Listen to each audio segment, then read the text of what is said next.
눈이라고 하는 게 모양을 딱 형성을 하려면 압력이 꽤 있거든요. 예를 들어서 우리가 바람 빠진 공을 보면 외부에서 충격받으면 푹 꺼지잖아요. 그렇게 되면 안 되니까 어느 정도 압력이 있단 말이죠. 근데 너무 압력이 높으면 혈액순환에 좀 장애가 생기고 그것 때문에 시신경의 기능이 점점 떨어질 수 있어요. 이거를 우리가 녹내장이라고 그래요. 안압이 높은 거랑 녹내장이랑 같은 그런 거는 아니지만 어쨌든 녹내장의 중요한 원인이 안압입니다.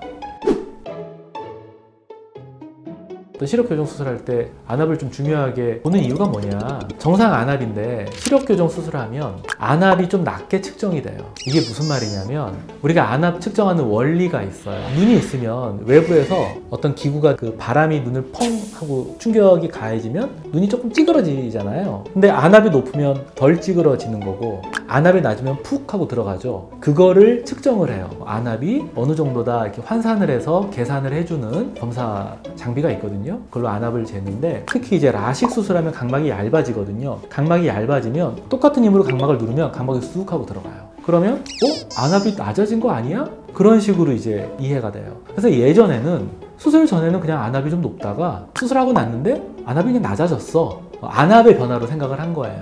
그래서 우리가 수술을 하게 되면 안압 측정 결과값이 바뀝니다. 안압이 바뀌는 게 아니라. 그래서 이거를 보정을 해서 원래의 안압을 우리가 봐야 돼요. 그래서 안압이라는 게 이게 녹내장의 원인이 되기 때문에 정확하게 안압을 측정하는 게 되게 중요하잖아요. 근데 라식 수술을 하면 측정값에 영향을 준다 이거죠. 자, 근데 요새 이제 최근에 나오는 장비들은 그런 각막 두께나 이런 거를 또 다 보정을 해줘요. 또 하나가 시력교정 수술하고 나서 넣는 스테로이드라고 하는 안약이 있어요. 이거의 부작용이 안압이 올라가는 분들이 간혹 있어요.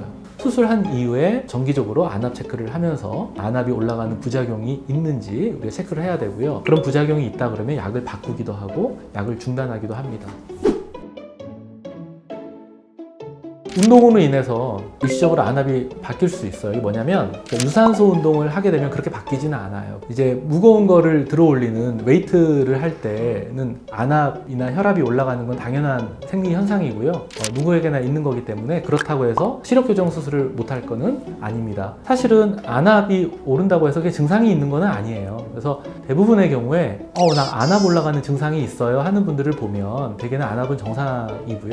아주 심하게 올라가는 거 아니면 약간 높은 상태의 안압 이런 경우는 증상은 없습니다. 그러니까 대개는 안압 올라간 느낌이야, 이거는 안압이 아니라 눈물 기능이 떨어져 있다든가 각막에 조금 상처가 났다든가 이런 증상들.